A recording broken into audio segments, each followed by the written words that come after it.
Do you have to be licensed? This might vary from state to state even, or is this spiritually speaking? Well, I'm in Ohio here, and in Ohio, you have to be licensed to marry someone.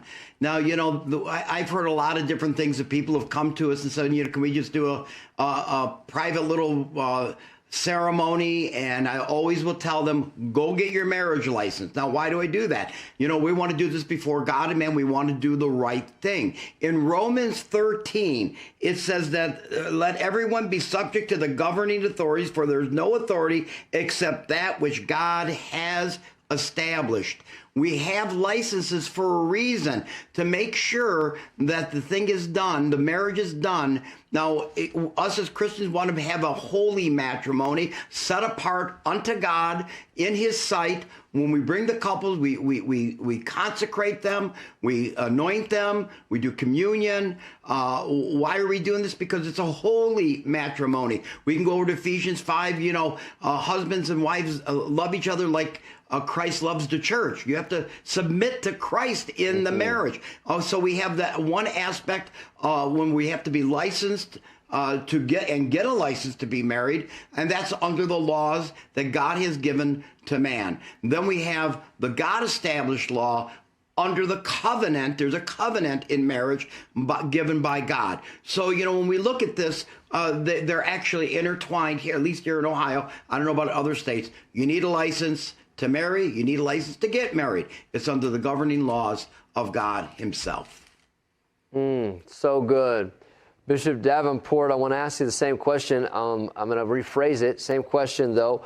And it says, do you have to be licensed to perform a marriage? And let me add, do you have to be a recognized pastor or member of a ministry in order to be officially licensed? Or can you be a lay minister or just a member of a church in order to get licensed? Well, speaking for the national champions here in the state of Michigan, you have to be licensed in order to actually wed and to perform burials. In Michigan, you can go down to the city county building. You don't even have to be connected to a religious organization to perform marriages here in Michigan, but you have to be licensed. Now, the state will recognize not just licenses, but in Michigan, you have to be ordained. You have to be ordained, an ordained minister to get married at a church or an ecclesiastical facility. But you can go to the civic side and get married that way as well. Here in Michigan, that's how it works.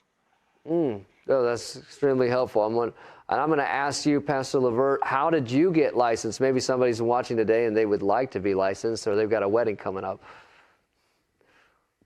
Yeah, I think it's related to a question we asked earlier about being a self-proclaimed anything.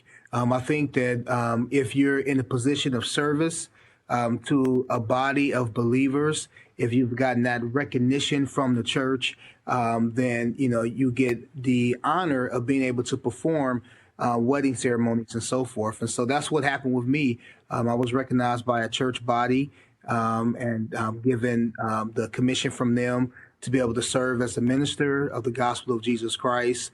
And with that gave me the great privilege of being able to perform weddings. And I would just add to that what my brothers have already said, that we want to make sure that we're doing the right thing. And so with the wedding, you want it to be recognized, obviously, by the Lord, but also by the state as well. And so we want to avoid people trying to create these scenarios where it was like, well, behind closed doors, me and my spouse, we got married, and there was no recognition, official recognition by the government that acknowledged your wedding.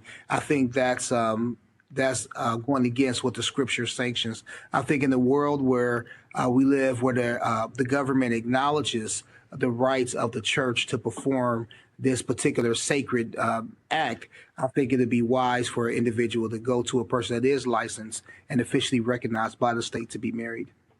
Yeah, I feel like this question could really take off here. We could get into a deep analysis of spiritual marriages as opposed to government recognized marriages. And the problem with spiritual marriages is probably that you would, if you don't decide to stay married, you can just get a spiritual divorce willy-nilly and not have to go to a church or not have to file. And this can be risky to the covenant that God's sanctioning through his church.